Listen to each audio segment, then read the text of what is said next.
Hato, hello everyone, and welcome to tonight's webinar. We're so glad that you've joined us today. This is session 2 of the Indigenous Women Artists and Activists session series. I'm Renee Goki. I'm the Teacher Services Coordinator at the National Museum of the American Indian.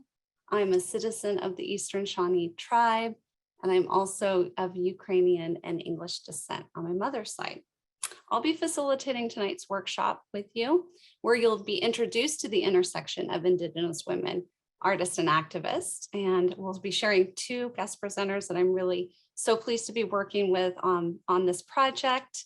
And of course, we will share all of our classroom resources and materials from the museum's Native Knowledge 360 project with you throughout the evening in the chat, and we'll also follow up with additional resources.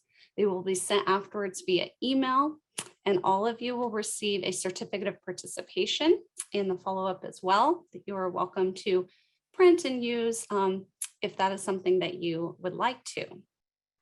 I'd like to start, as many of our programs do, with a land acknowledgement. So we gratefully acknowledge the Native peoples on whose ancestral homelands we gather, as well as the diverse and vibrant Native communities who make their homes in each of our locations today.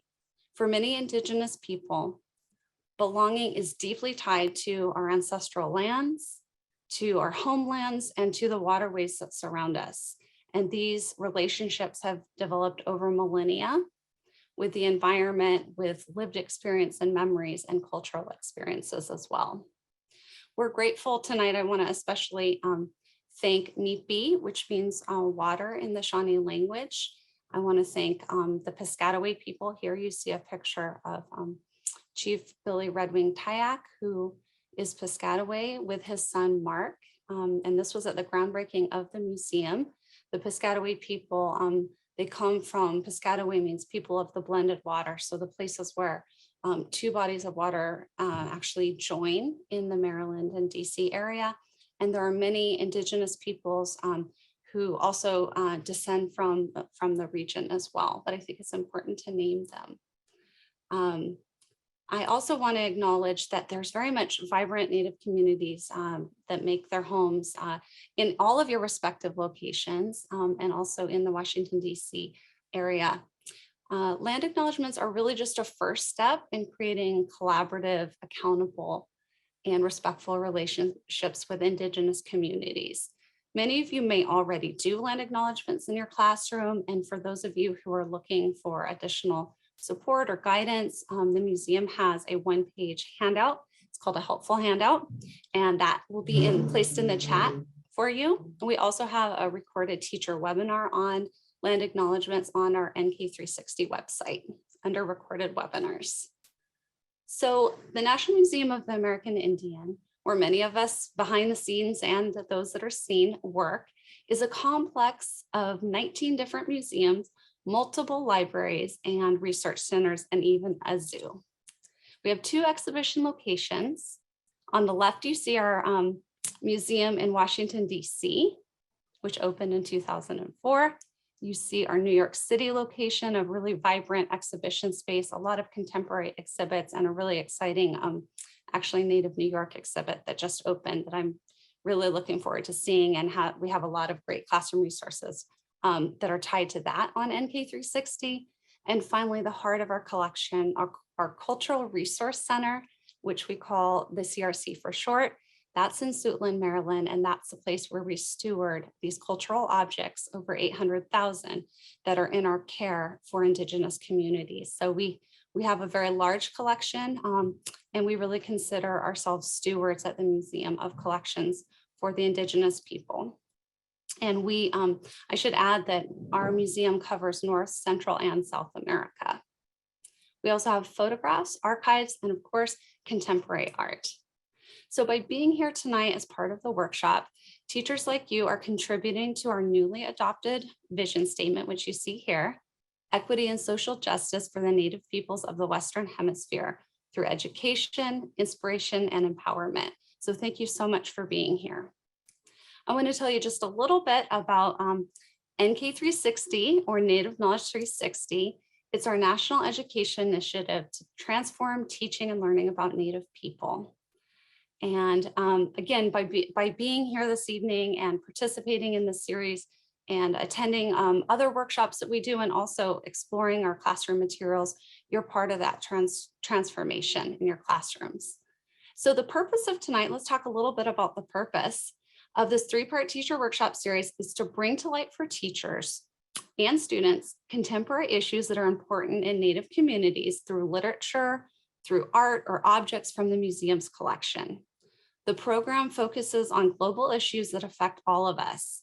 Specifically tonight, we'll be looking at water protection that is spearheaded by Indigenous women. We're also going to be talking about representation, activism, environmental protection, and even social justice. We'll also use the museum's Essential Understandings Framework and literature by contemporary Indigenous women to deepen your knowledge of Indigenous women's roles and contributions, and then share ways that students might use these books to learn about Indigenous women in their classrooms. The final piece of this is that we hope that you'll feel inspired, and we'll give you a few tools at the end to even think about incorporating ways that your students might become themselves agents of change in their own way and find a way that they can really dig into something that they care deeply about. So the objectives for tonight, again, you're going to explore ways Indigenous women share their messages through, in this case, illustrations, through literature, through books, and through advocacy.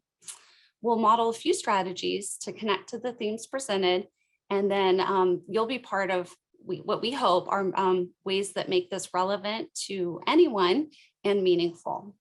And finally, we'll again share a tool that you might be able to use in your own classroom to support kids in finding and understanding what's important to them and to ways that they might tackle a challenge through activism themselves. So now I'd like to tell you a little bit about our essential understandings. So this is a framework that if you've been to a workshop before, you might, it might start to look very familiar to you. And what it is it's not a curriculum, but instead a framework. So what we did is we followed the 10 themes of the National Council for Social Studies, and we adopted those themes and then provided Indigenous background and language and key concepts that you can then use and apply to your own classroom. So this might be language that you adapt for your students in your classroom. It might frame your own thinking and understanding. And so it's really a tool that you can use in your classroom and in your own process of thinking about curriculum and how you'll introduce it to your students. So an example of a key concept, if you were curious, what does a key concept sound like? Under the theme of culture, for example, one key concept might be that there is no single American Indian culture or language. And through tonight's session, and of course our lessons that are online, we hope to provide many opportunities to share about diverse Native cultures to highlight this point. Another key concept that I think will be touched on and kind of help frame our understanding for tonight is this idea that American Indian cultures have always been dynamic and changing.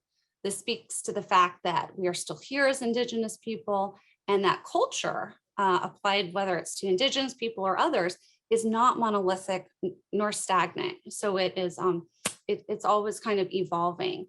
And you'll see that concept, I think, reflected again tonight in the literature and the work of the presenters. So as educators, we always want to portray more complete narratives and more accurate understandings and information about Indigenous cultures with our students. So now I'd like to turn it to you for a minute. And if I can have you just use the chat, if you do have, by the way, if you have, kind of deeper content questions, you can use the Q&A for that. But tonight we're going to engage mostly in the chat area. And I'd like you to close your eyes for a minute and think of a body of water that is special to you. So go ahead. Feel free to take a deep breath. And you might even imagine this body of water in your mind that's special to you. if you feel comfortable, if you've got kind of that body of water in your mind, and if you feel comfortable with it, feel free to please share in the chat. I'm seeing Puget Sound, Lake Superior, the Hudson River, Salish Sea, Chesapeake Bay, the ocean. This is beautiful. There's so many Bay Islands, the Trinity River, Susquehanna, Mississippi, the Caribbean. This is really great. And I've even seen on a website that we're going to share with you tonight, I've seen Sharon Day provide a really nice kind of just very simple art activity with students for them to think about what is a body of water that's special to them and why. So I grew up along the Umpqua River in Southern Oregon with my grandparents, and my mom, in the summer especially, I'd go to my grandparents' house. And so that holds so many fond memories and really evokes feelings of peace and adventure. And so that's just a really special body of water to me. And it also really makes me think of family. So thank you for sharing.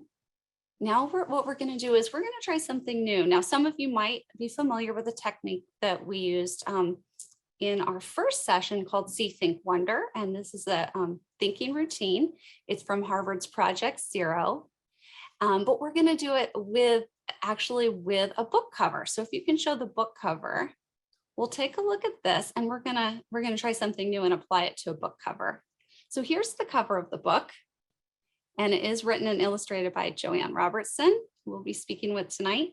And I'd like you to use the chat, please, and just very simply tell us what you see.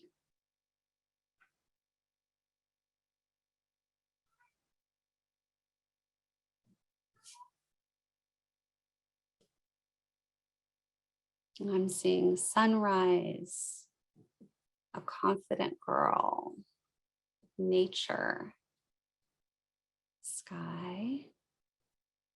So we see the water, body of water. And I see you saying the eagle staff. That's great. You're seeing maybe copper. A lot of great description here. This is a great technique because, there's no wrong answer, right? Everybody can share what they see. And this is a really nice entry point into deeper thinking and curiosity. So I see all of those things too. Some of you mentioned tennis shoes, maybe. So this routine encourages different types of thinking. In particular, students are asked to make careful observations and describe what they see. So that's just what you did. And this is a great routine because it asks kids to demonstrate skills that they already know how to do. So it becomes very accessible to them. And again, it's most commonly used with artwork and cultural objects. So we're trying it with a cover today. So now what I'd like you to do is move on to the second part of this, which is think. What do you think about what you see? So a lot of you had the observations of what you see. Now you might extend that to talk about what you think you're seeing, and then try and connect that to what you're seeing. So for example, if I said, I see a woman carrying a pail, and she looks determined, then I might say she looks determined because she's sort of her body, her chest is kind of, forward, or she's standing confidently.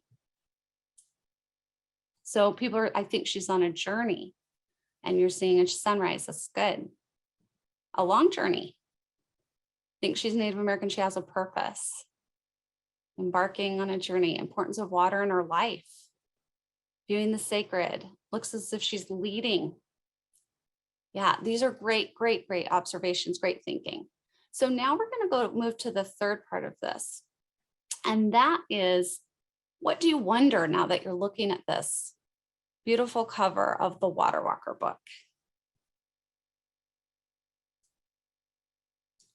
Perhaps she's going to collect something for her water for her family. Other people I'm seeing the word connection. You're wondering, where is she going? What is her mission? Why is she going? who she will meet along the way. Why is she by herself and who is she? This is great.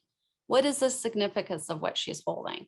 So these are all really great observations, great thinking, and great curiosity. So this really sets the stage for inquiry, and it also lays a path forward in that you are, subtly, and maybe not so subtly, showing and modeling for your students that there is no ending point, that, the curiosity, we can generate new questions and deepen our thinking as we move through it.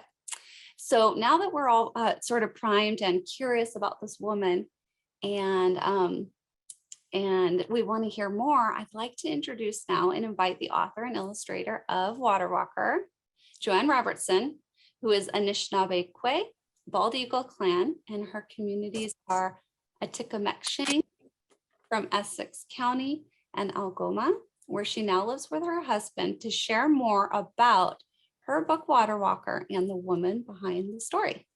Joanne, thank you for joining us. Hi. Thank you so much. So Joanne, I hope that we can start. Let's begin with the title. What is a water walker? Can you tell us more? So a water walk is an Indigenous-led ceremony for the water based on Ojibwe and Anishinaabe teachings. And it's usually led by grandmothers. And in walking, it's a ceremony that honors the water. And the walkers generally carry water from the lake or the river that they're walking for.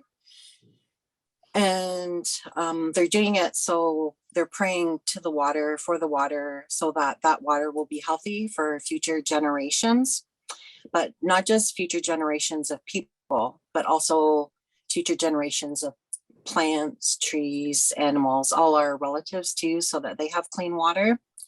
And the ceremony flows like a river. So from sunrise, or if it was Grandma Josephine Baugh, it was usually before sunrise and sometimes till sunset, they would walk, and it would be nonstop flowing like a river all day.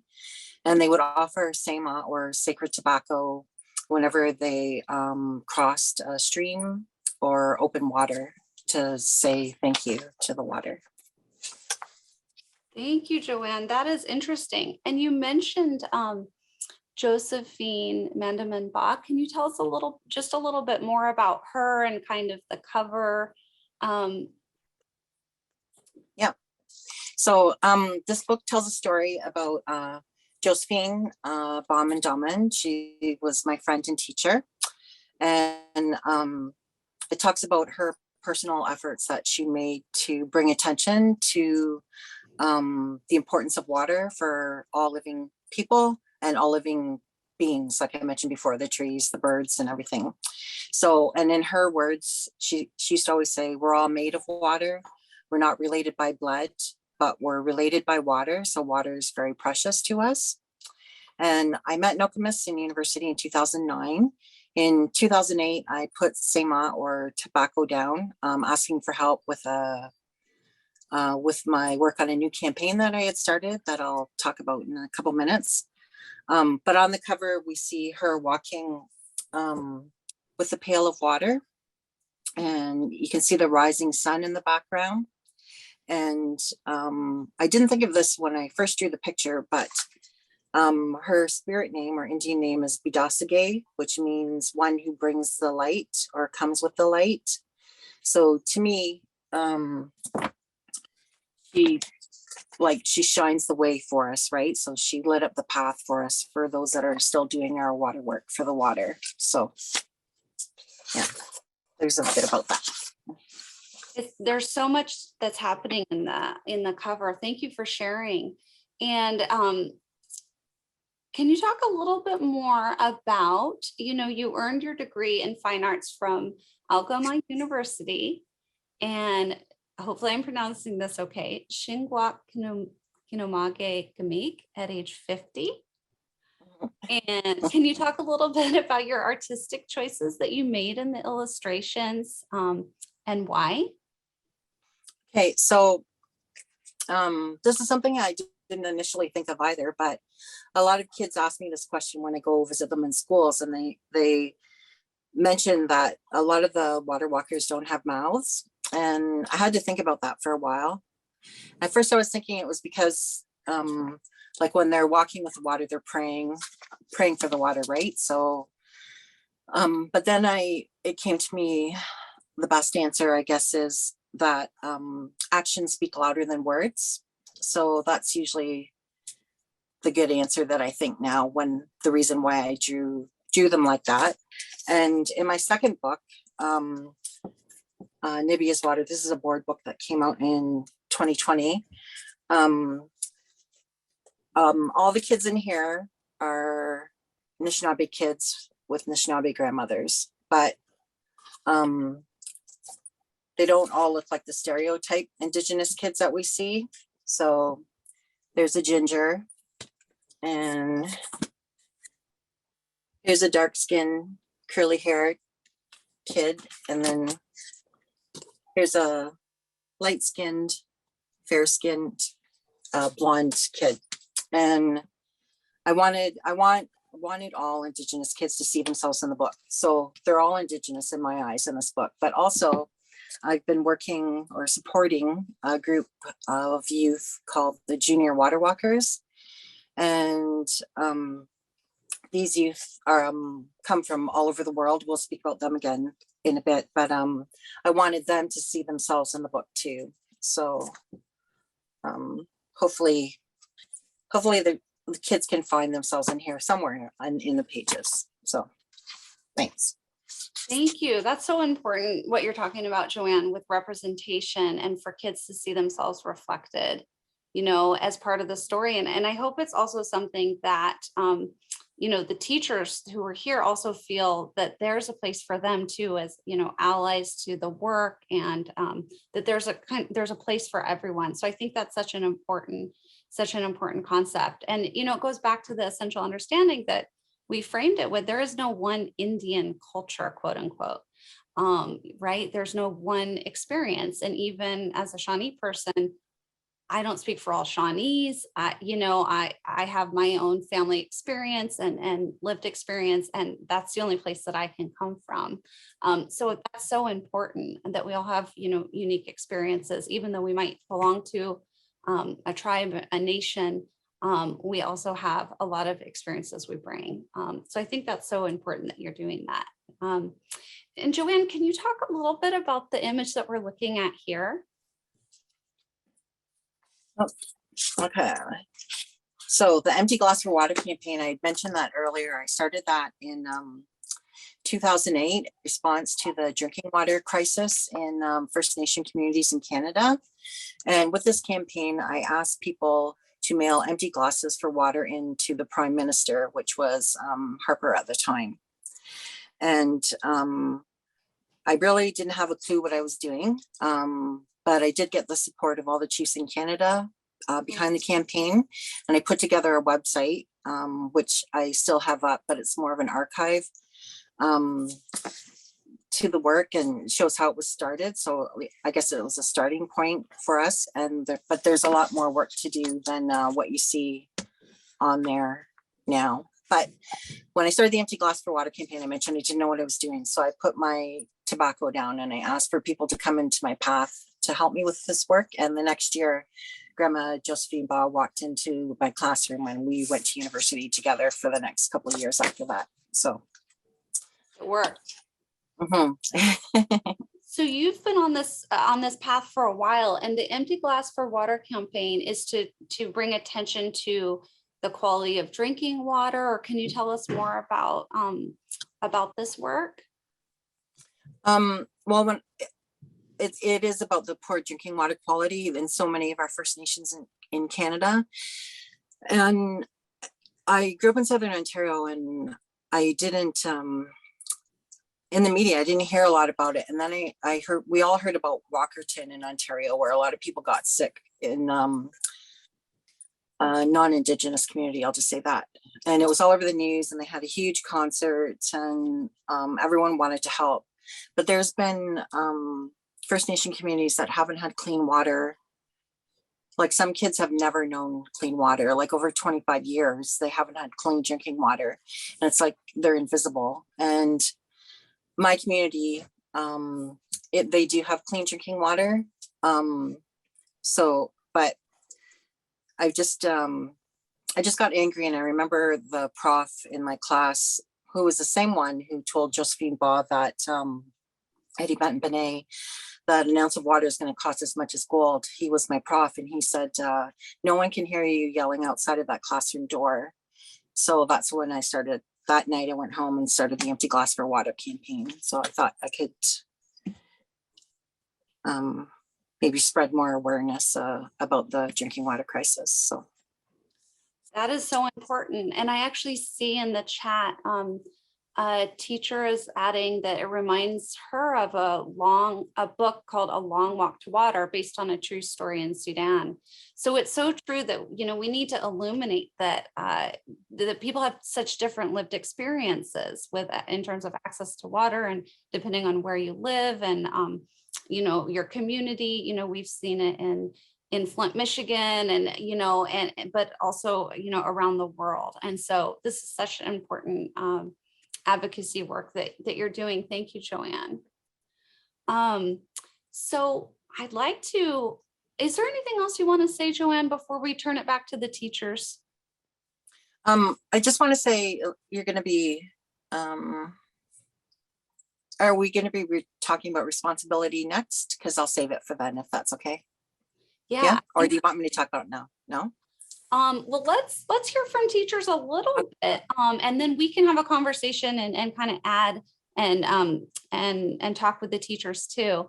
So how about if everybody in the audience, if you can use the chat, and they're all thanking you and saying you're an inspiration. Yes. What is your relationship to water? So let's share what our relationship to water is in the chat if you feel comfortable sharing. And then we can all build on one another's ideas and get some other perspectives.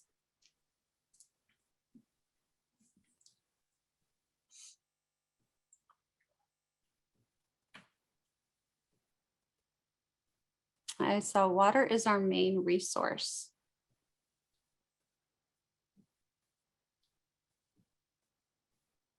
People are talking about conserving water, that water is life.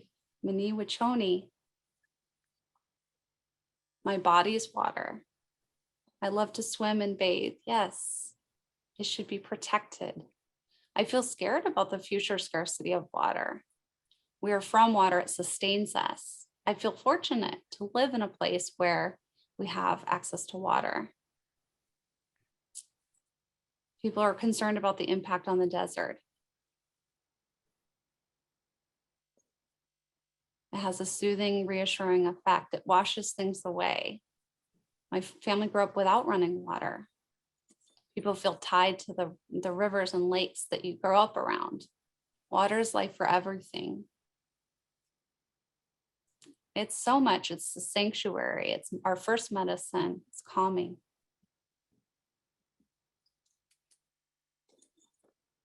Yeah. Another person says they teach people about where their drinking water comes from. Honoring it. This is great. No water, no life. Yes. And it's know as in knowledge of water, knowledge of life. That's great. I live near the ocean. It feeds my spirit. These are really, really valuable. So I don't know, Joanne, if you can share a little bit more about how you've come to think about water, your relationship to water, either personally or generally speaking. So I just want to say about, I used to think that unsafe drinking water was the problem, but since then I've come to see that that's just a symptom of the problem. And I used to say that it was a human right, but that's not exactly how I see it anymore. I see it more as water's a human responsibility. And I think that we've lost our relationship to water, and we've forgotten how to be a good relative. We've forgotten how to care for others, and we're all made of water, and we're all water vessels.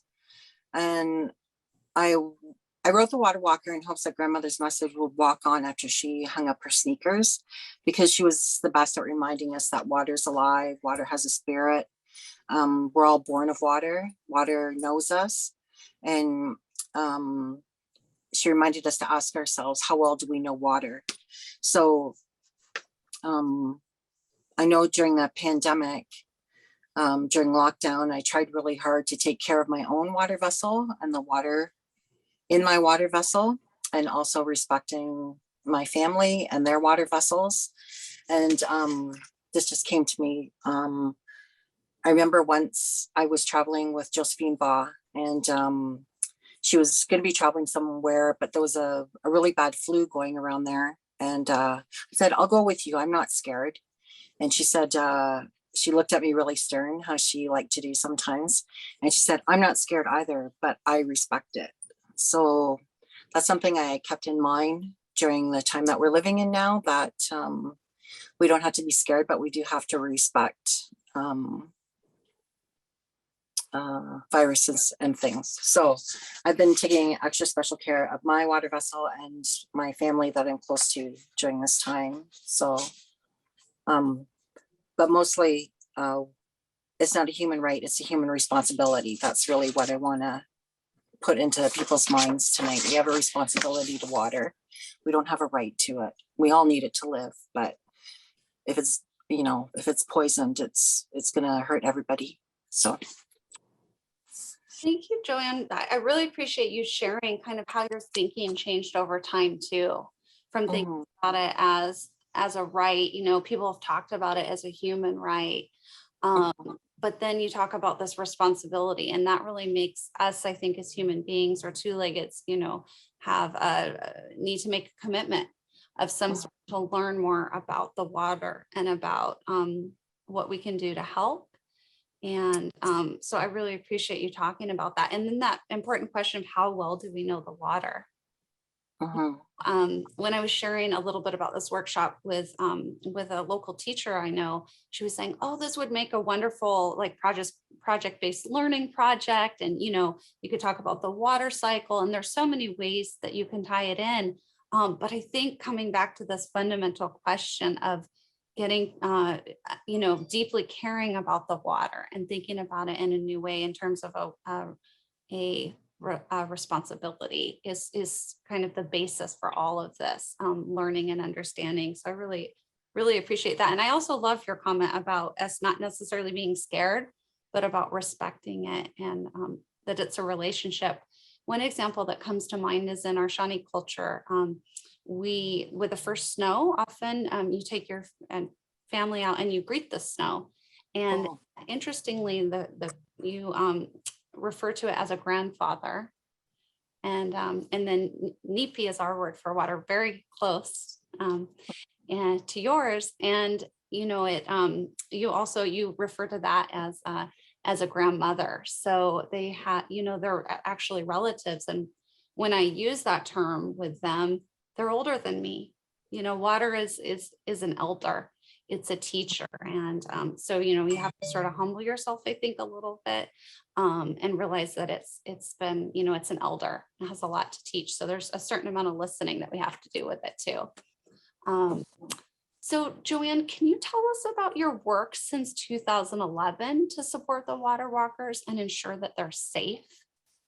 yeah, so I have it's not a real copper pail, but it's the one I travel with. But so in 2011, that's when I started helping grandmother Josephine with the water walks. And in 2011 was when I introduced Spot to the water walks. And Spot is on the side of, in 2011, there were 4 pails moving at once from the 4 saltwaters to Lake Superior. So each of them had a GPS unit on the side of it. And the GPS unit updates every 10 minutes online on a live map when the water walkers are moving the water.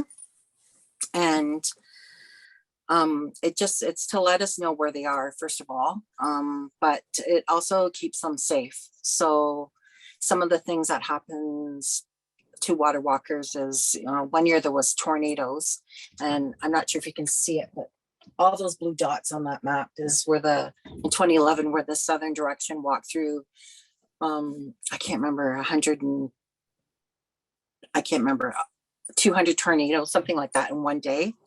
And there were levees that were overflowing. There have been blizzards walking up mountains, heavy traffic construction. So all these things, we can see where they are on the map all the time. And for other things, if we want to bring them Tim Hortons coffee or something on the road, we're able to find them too. But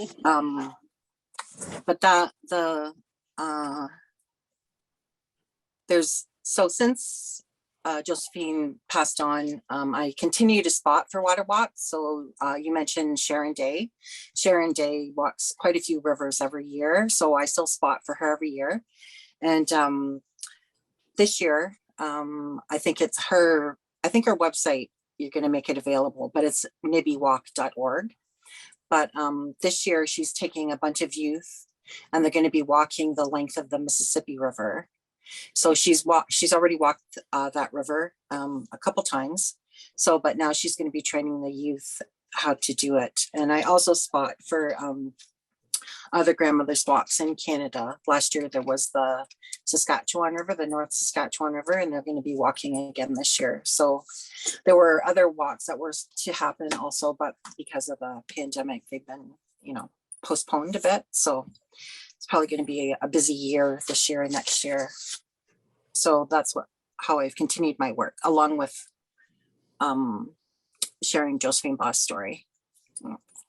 Thank you for sharing. And I see somebody in the chat is saying, staying connected and doing this important work is amazing. Through technology is an amazing blending of traditional and modern. So that's great that you have Spot there. And I love the fact that the youth are being, taught. That's wonderful to involve them. And actually, we're looking, Joanne, you found this in the collection when we were brainstorming. And this is a copper bucket with a lid from the museum's collection. Teachers, are welcome to share some of the collections, from the museum with their students. We have an object investigation sheet that we can send along afterwards and follow up, and you might explore, cultural objects in our collection. Do you want to talk just a moment about copper? I'm sorry to put you on the spot, but I wonder if people might be. Okay. What I will say about it is, this isn't a real copper pail, because I said it gets squashed in my luggage all the time when I travel. But we used to sustainably mine copper in this area, the Indigenous people, and also copper purifies water. And one story I like to share is when the book first came out, we were in Toronto, and there were over 100 students at this bookstore that we were at, and one young fellow came up to the mic and he asked Nokomis, so where did you get your copper pail from? And she was sitting in the granny chair in the corner, and she gave the mic, and she was really soft spoken, and she put the mic up to her mouth and she said, Kijiji. Because everyone puts so much on the pail all the time, but yeah, so that's all I'll say about that. And I just want to comment, someone mentioned, what does Ba mean? When I say that at the end of her name, that just means that she's passed on. She's in the spirit world now. So thank you for sharing that. I know that people were asking about that. Thank you, Joanne. Well, on our next slide, I'm hoping that you can talk a little bit more about your current creative projects, such as your third book for the water.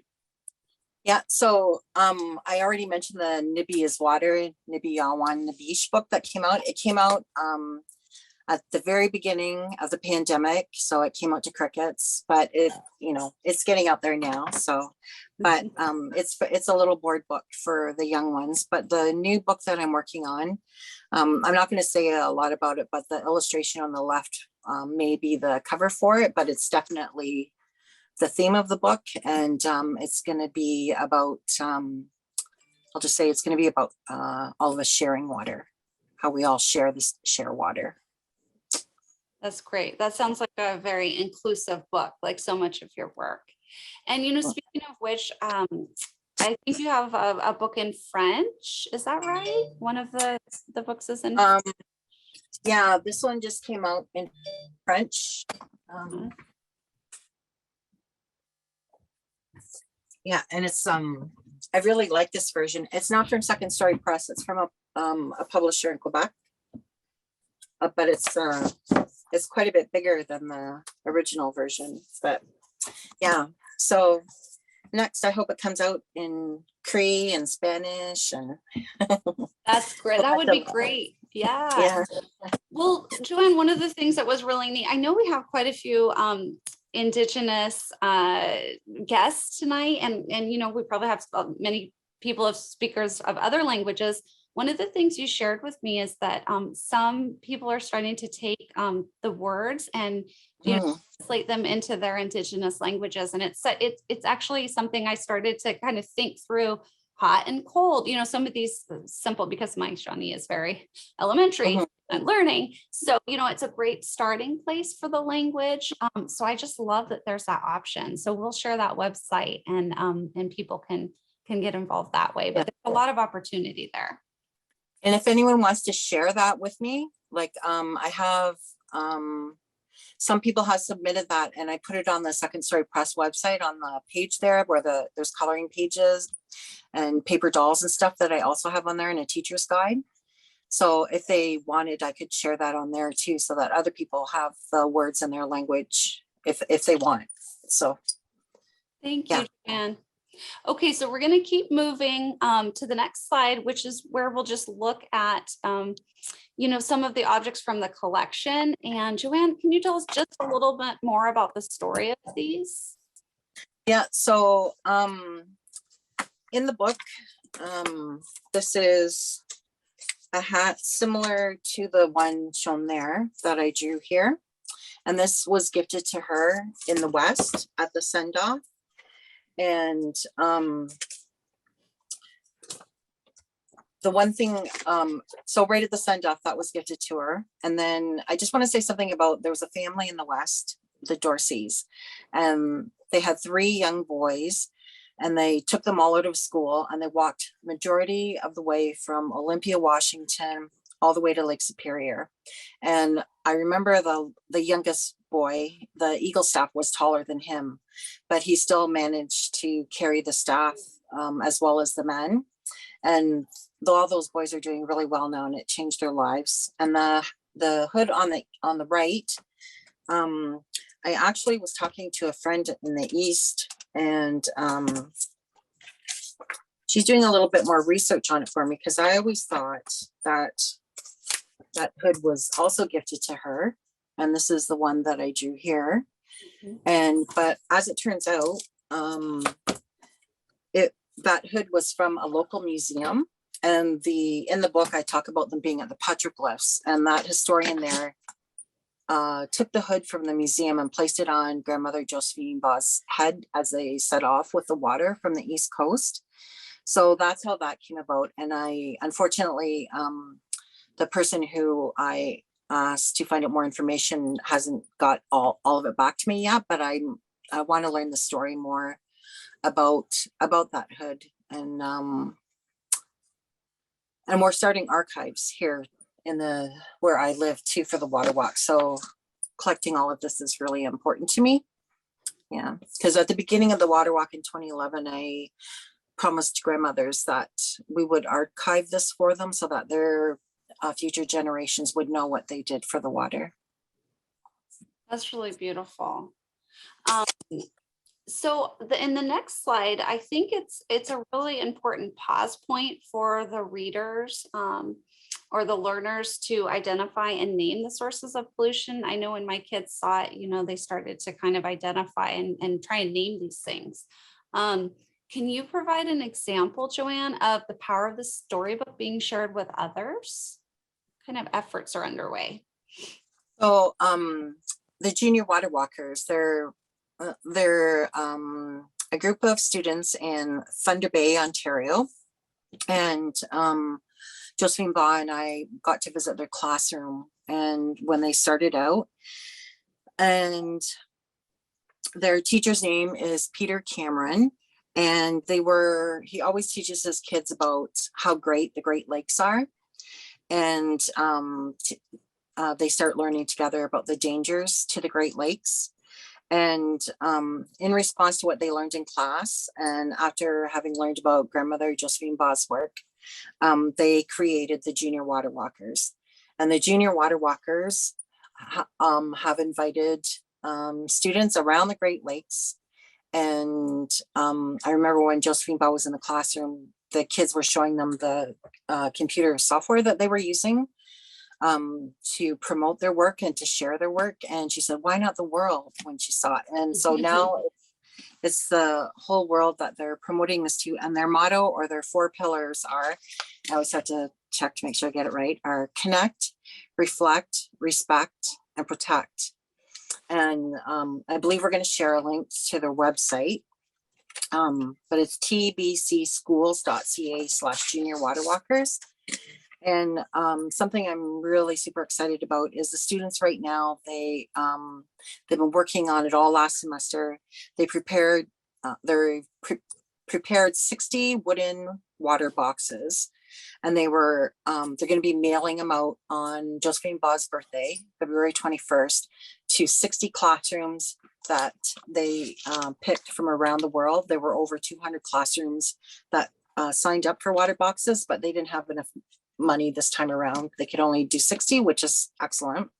And in the water boxes, they were handmade by the Ojibwe language class and the Junior Water Walkers Club at Peter Cameron School in Thunder Bay. And each box is going to have a copy of the Water Walker. And also it's going to have a handmade journal from recycled paper that the kids drew in. And they also wrote a letter to this classroom that they're sending it to. And if you're on Twitter or Facebook, you can see some of the images from them. And Peter said that once they get their boxes going, that we're going to do a couple of Zoom in with the kids a couple times around the world and see what they're doing with their water boxes, and how learn more about the water near their schools that they're learning about and protecting. Yeah. And Grandma Josephine told us that she always says, water will bring us together. And I think that the Junior Water Walkers are doing that with this work. And I think they're an inspiration. They've been working so hard. And I think it's for the time that we're living into, them bringing us together like that. Like, I'm just really, really proud of all the work that they're doing. And I'm really grateful to them for carrying on with her work. And they answered the call, what are you going to do about it? And this is what they're doing in response to her asking them that question.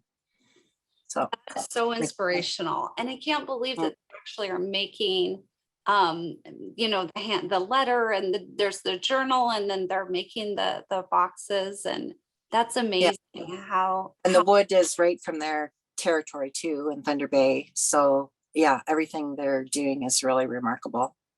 Well, so Joanne, teachers can go to that website. We've shared it in the chat and learn more, because even if you aren't one of the 60 classrooms around the world that's selected, there's still ways that your class, I think, can make a commitment to the water and learn about water in your own, backyard, so to speak, near your school. And I just think it should definitely be a worldwide effort. So I commend the young people, and I think that we're in good hands. Thank you so much for sharing that. All right, so we're going to turn next back to the teachers and ask all of you, you've heard from Joanne so much, and I really appreciate you sharing so much with us, Joanne, from your heart. And it's just really inspiring to hear about all this work and the way that you've helped bring us together around this book. And so really appreciate that. And I wanted to ask all of you, why are Indigenous women's voices important to include in your classroom? Share with us what you're thinking about right now as you listen to Joanne talk about her book. Maybe there's other books you've used in your classroom by Indigenous women. Maybe there's a film or podcast. You might ask, part of the question might be, whose voice have we been hearing, whose voice is heard, and whose is missing? Expertise, yes. There are mothers, keepers of the traditions, women. They're part of the classroom. There's so much wisdom, a vital part of our world community. They have so much to tell us about what they know. They're the heartbeat, caretakers of this vital resource for thousands of years, and it continues today. Carriers of messages. We haven't heard about their voices and need to hear much more. This is wonderful. Thank you so much. Wisdom, connection to the land. This is great. And so you might connect in your classroom, Nokomis, which means grandmother, Josephine Baugh's story with other women's stories that you teach about already in your classroom. You know, Greta Thunberg's a very commonly taught young lady who's an environmental activist. I hope you'll also add Autumn. And I know she pronounces her name a little bit differently, but it looks like Peltier, but I think she has a nice way of pronouncing it. And she's an amazing young activist who spoke directly to the Canadian Prime Minister. There's a wonderful YouTube that we'll share of that. It's very powerful and moving. So there are so many opportunities then to ensure multiple perspectives are included. And, you know, and that's a big part of our standards now too, is to include multiple perspectives. So we have a worksheet called Taking Informed Action that was designed more for middle or high school teachers, but they could use it as is. Any of you could use it as is, but others of you might be able to adapt some of the language, and we'll share that. There it is in the chat. And it takes students, young people, kids, our children through the steps that they need to take informed action. So it's not necessarily only, you know, that you're passionate about something, but instead that you have to, you know, study the issue. You have to think carefully about what it is that you care deeply about, and then do some research and understand different sides of different perspectives on it and different sides of the issue. And so it helps, I think, students, it sort of leads them through that. So we hope you'll use that resource. So again, thank you, Joanne, so much for sharing your work and all of your words with us today. We really appreciate them. I'd like to now introduce Dr. Debbie Reese, our second presenter for this evening. She is a citizen of Nambe Owinge, or Nambe Pueblo. She is a leader, sort of the national leader in American Indian children's literature. If you have not been to her website, you definitely need to go very soon and read her work. She is very prolific in writing, and she has been really a guiding light for so many people in children's literature. She'll lead a discussion about using nonfiction books by and about Indigenous women and why those are important to include. She'll also introduce the NMAI NK360 resource. It is a one-page document called How to Select Native American Children's Literature. This is a tool to support teachers and parents in selecting culturally appropriate and authentic books for your homes or classrooms. It's going to be available in the chat and on our NK360 website. And I want to say that this tool was a work in progress, and Dr. Reese stepped in and really helped us organize it and think through it, and really improved that rubric or that worksheet. So thank you so much for that, Dr. Reese. I'd like to turn it over to you and say, Niaway, thank you for joining us. Thank you for inviting me. I'm glad to be here tonight. And I will be saying next slide and click during my presentation because I'm not running the slideshow myself from my laptop. So let's dive in. I wanted to start tonight with a kind of a quick look at some of the research that I've been doing on nonfiction books. Most of you probably know this, but it's always nice to have the actual figures. And I'm not giving you the figures tonight, I'm just telling you the findings. When I was doing this research study of nonfiction books about Native people, I found that most were written by people who are not Native. That's not new, we all know that, but now we have a research study. Most are set in the past, we know that too. And more biographies are about men. We sure as heck know that. So I have those three findings at the top. And also what are typical things that we see is that Native people are shown as savage, primitive, nomadic, and uncivilized. Also, we see that many use stereotypical words and images, suggesting we all wore feathered war bonnets and fringed buckskin lived in teepees and hunted buffalo. We're much more than that, of course. And for many, many years, Native and non-Native people have been saying we have to push against those problematic depictions, those narrow kinds of books. So things are better now. Next slide, please. Today, we have many better choices. Tonight, we're going to look at books about Native women. You're looking at the covers of 3 that I'm going to talk about tonight. The first one is Sharice's Big Voice, A Native Kid Becomes a Congresswoman. In the center is Classified, The Secret Career of Mary Golda Ross, Cherokee Aerospace Engineer. And the third is Native Women Changing Their Worlds. The first 2 are picture books, and the third one is for middle grade readers, and they're all nonfiction. Next slide, please. So these books were written and illustrated by Native women, and I that's like layers. These are about women by women, and I think that when I was thinking about being part of this evening tonight, I was thinking very hard about Indigenous women who are artists and activists, and writing is a form of activism. Writing allows people to make an interruption or a disruption in the status quo. So Sharice's Big Voice is by Sharice Davids, who is Ho-Chunk. Classified is written by Tracy Sorrell, who is Cherokee, and Natasha Donovan, who is Métis, did the illustrations. On the right, Native Women Changing Their World is written by Patricia J. Cutright, who is Lakota. When you talk to writers or you listen to writers talking about what they're doing, they will often say that they are creating the books they wish they had when they were kids, when they were children themselves.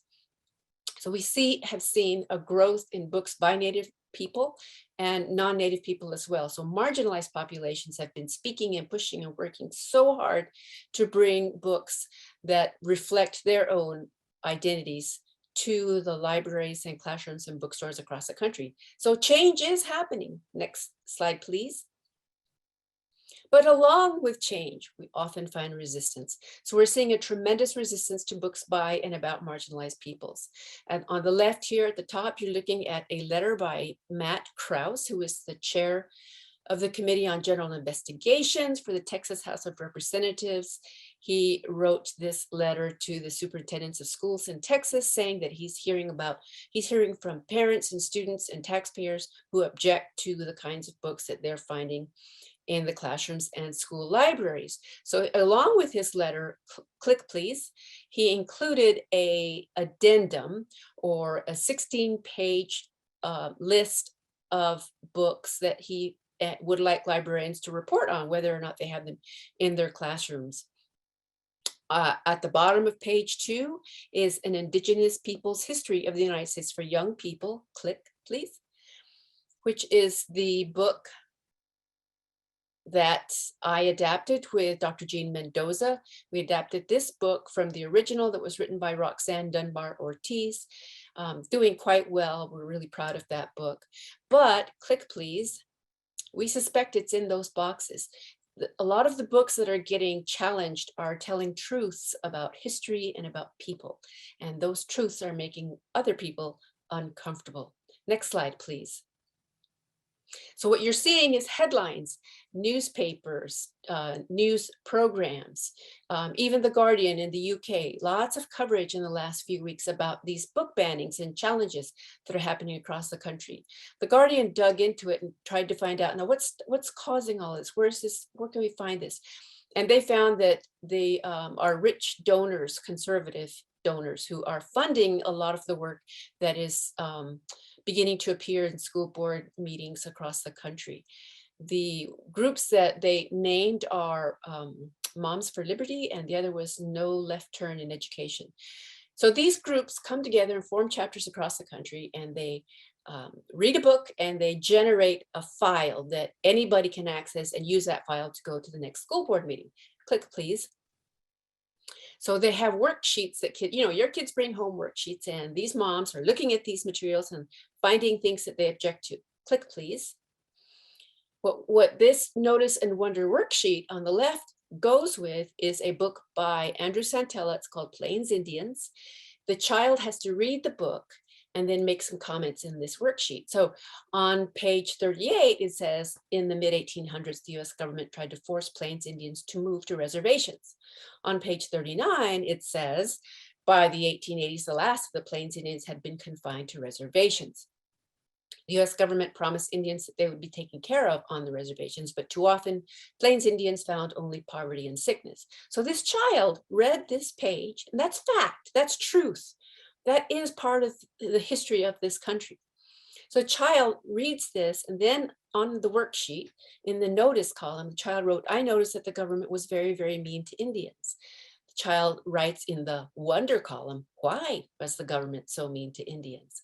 There are videos of training sessions that parents can go can watch on YouTube to prep to go to their school board meetings. And that in that one of those training workshops, the mom is saying, no child should be reading this book. These are anti-American books. These are teaching kids to hate the United States. And they're too young to be having this kind of information anyway. So we're seeing very organized efforts to say, this book does not belong in the classroom, and I don't want my kid reading this book. I'm bringing this to you tonight because I recommend books that have that kind of content in them, because these are the truths, these are the facts that we all experience as Native people growing up in the United States and in Canada. Next slide, please. More and more we're seeing interesting conversations take place. I'm assuming that you know that the novel Mouse was removed from schools in Tennessee. Click, please. But so was To Kill a Mockingbird. Now, there's a huge difference here. Jake Tapper tweeted out, another school board is removing another heralded book from its curriculum, but there was a huge difference. Click, please.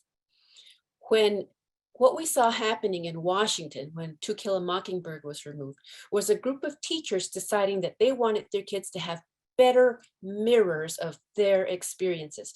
So they decided not to read To Kill a Mockingbird. Click. Click, please. They made a different choice. Thank you. They went to All American Boys instead. This is by an African-American writer named Jason Reynolds, and it is actually quite a beautifully powerful reflection of what life is like for African-American teens today and the many ways in which they are confronted by the police. So it's a different kind of thing than what we saw happening with Mouse. And so as teachers making decisions about what's it going to bring in the classroom, that's you guys. What are you going to bring in your classroom? Why are you going to do that? Click, please. As we've seen the growth of better choices by Native and writers of color, we have seen that resistance. So the resistance is not new. In August of 2016, the PEN America Foundation issued a report observing what was happening then in 2015, that missing from the shelf was diversity. And that now that we had some diversity happening, they were being challenged. So they wrote this report documenting what was happening in 2015 and 2016. And the report, click please, includes information for you to use starting on page 21. And you can find this. Oh, I should have sent you this link. If somebody would look for that, missing from the shelf, book challenges and lack of diversity in children's literature, you can find that link online. You find that document online.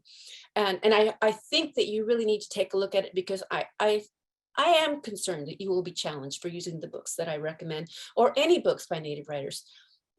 You'll be challenged for that. So you need to know the books forwards and backwards. You need to be able to explain why you're using the book in your classroom. Next slide, please. Part of what we're trying to do at NMAI is help you to do that, to know the books forwards and backwards. So the resource, Native American Literature in Your Classroom, that Renee talked about, has lots of information for you on that page on the left. I think you already have the link to that. If not, somebody will push it out soon. When you read that, you'll have the information you need to work on to use the worksheet on the right to help you to evaluate a book. We have these categories. Click please for the arrow. We have the content on the resource transferred over to a worksheet that you can use to read through a book and make check marks, yes, no, to help you really know that book and make a decision about how you're going to use it in the classroom. It's a terrific resource and we highly recommend it. I use it with the books that I am evaluating. It is something that kind of was a natural outgrowth of the work that I've been doing for a long time. The things that I look at: authority, accurate representation, tribal specificity, because, you know, we need to know, what tribe are we talking about? Who is this person from? What nation?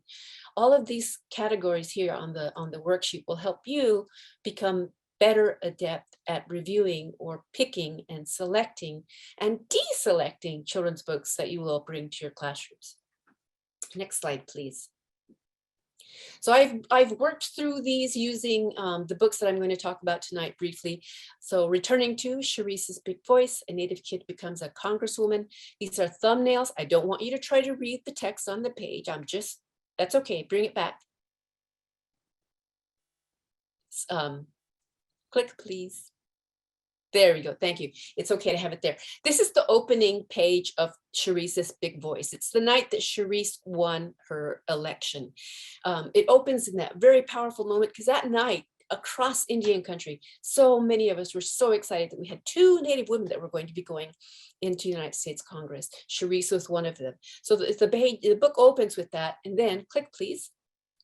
It shifts to her childhood when she was a little girl growing up, and she loved Bruce Lee. So there's lots of Bruce Lee in the early childhood pages of the book, but she was also a talker.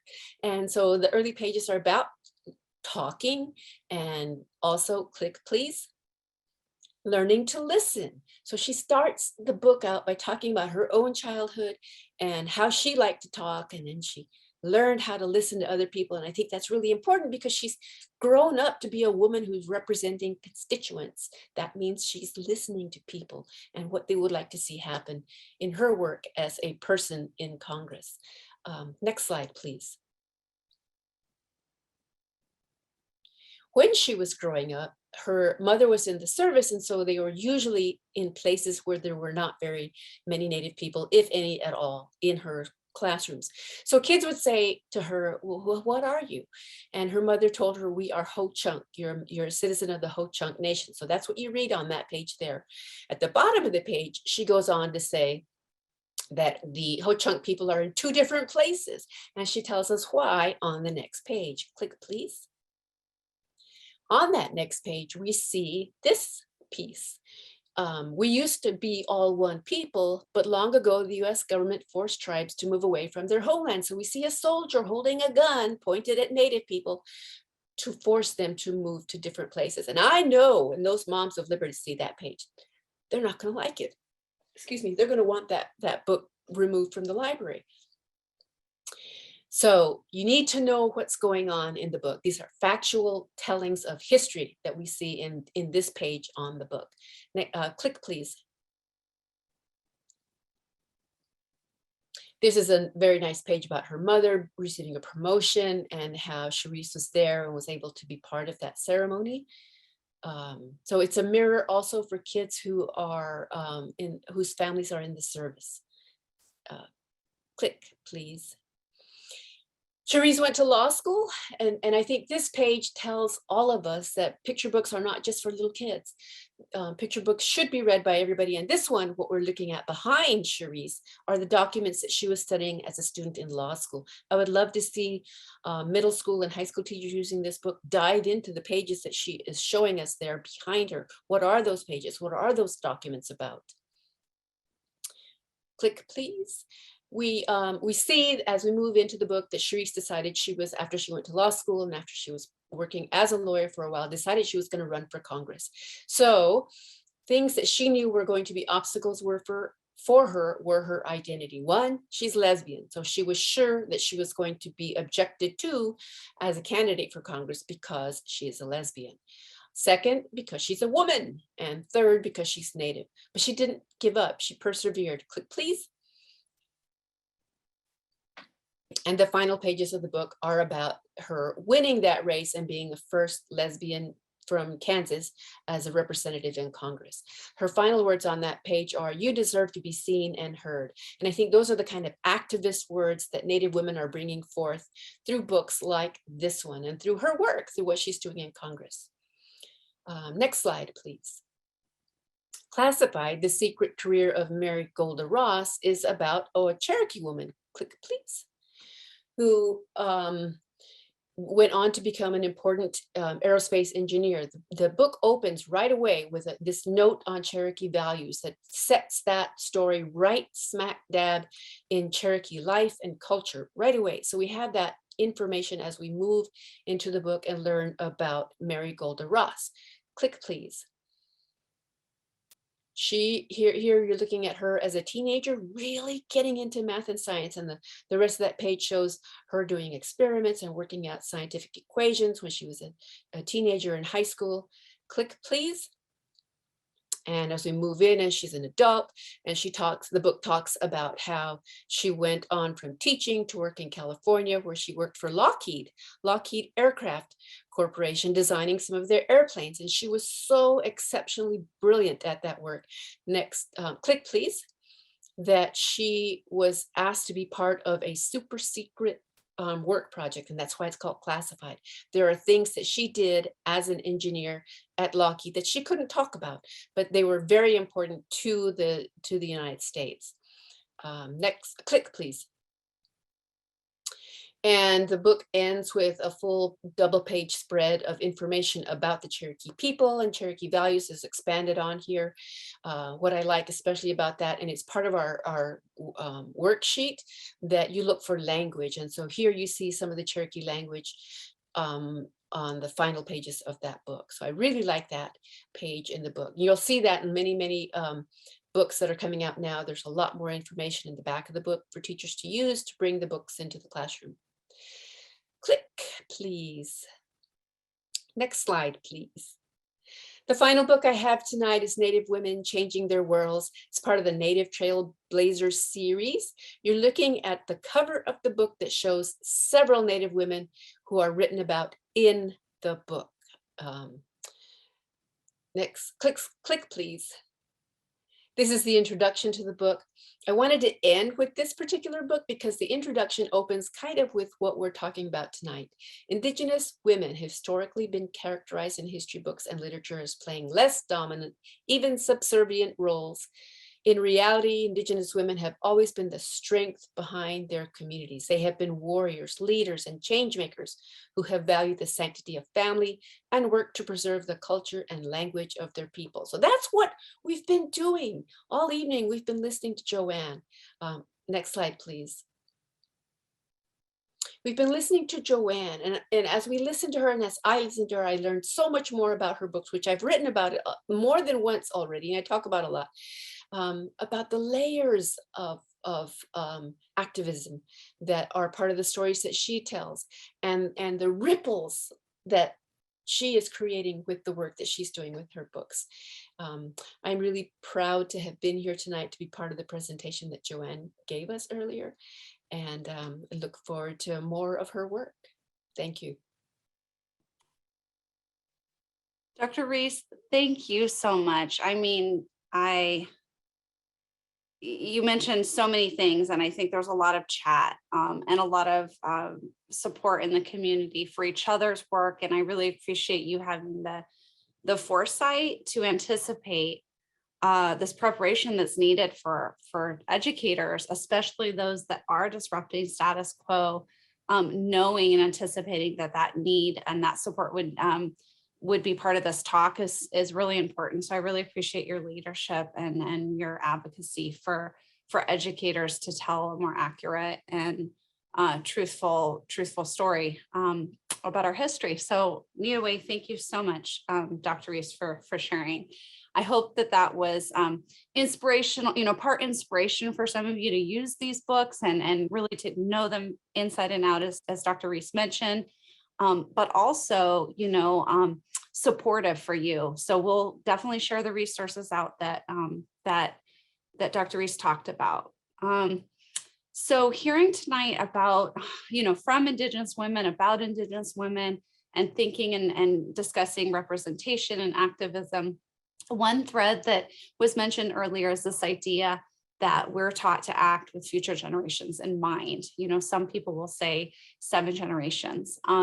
So thinking ahead 3 generations and the 3 generations behind. And so, as teachers, you do that each day. So I think that we all just want to say, we appreciate you. We understand the hard work that you're doing, and we're in solidarity with you. So to return it back to Nokomis' grandmother, Josephine Baugh, she asked this important question in the book: what will you do? So let's take what we've heard about tonight and share with each other. What do you feel inspired to do? Is it, to read a new book? Is it to include, a picture book with your middle school and high school students? I saw that in the chat. What is it that you feel inspired to do?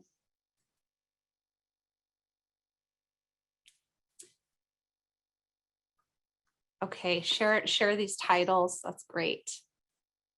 Engage in dialogue and include these texts in my school's ELA. Great. Expand my library. Share native knowledge. Use the worksheet. Encourage my public library to share books. Share these throughout the state. Great. Vote. Share some of the Native women in history that we learned about. Choose books wisely. Teach my children hard truths. Continue to include Native voices and BIPOC voices. I couldn't read the whole thing. Continue to challenge the same comfortable narrative. This is wonderful. Thank you so much. These are great ideas. And, I just want you to know that my wheels are spinning a little bit about, ways that we might continue the dialogue. So I've been thinking about that, and I will, be in touch with some potential opportunities for us to continue conversations like these. So tonight we focused on a picture book example, several, and teachers of older students, some of you, secondary teachers in the audience, you could pair, some of this with informational text, magazine articles, pictures, photographs of women leaders such as Winona LaDuke and others. Of course, reading the young adult version of Debbie's book, The Indigenous Peoples' History of the United States, is an absolute must if you haven't yet. I think it's a really, really important book to read. So thank you again, Joanne, Debbie, all of you in the audience, all of the people behind the scenes that have made this possible, for everything that you've shared with us and made this available to us tonight. We really appreciate this. I think it's been a really enlightening conversation. Please join me in thanking everyone. And of course, in our next session, we will dive more into contemporary artwork from the museum's collection, including work by Jean Quick-to-See Smith, which you see here, one of the other works that we'll look at, which is work by, or an artist, Shan Goshorn, and she's a basket artist, and she's just amazing. And we'll look at Jean Quick-to-See Smith's work, Trade Canoe, with the Associate Curator of Contemporary Art, Rebecca Troutman, who you see pictured here. We'll explore art's role in discussing difficult topics such as forced removal, migration, immigration, and share resources and strategies that you can use with your students. Please join me in thanking the Smithsonian American Women's History Initiative that made this session tonight possible, and really the whole series. We really appreciate their support. Thank you, Niawe, so much to our presenters, Joanne and Dr. Reese, and to each of you. Thank you for joining us. We hope to see you at session 3. Good night.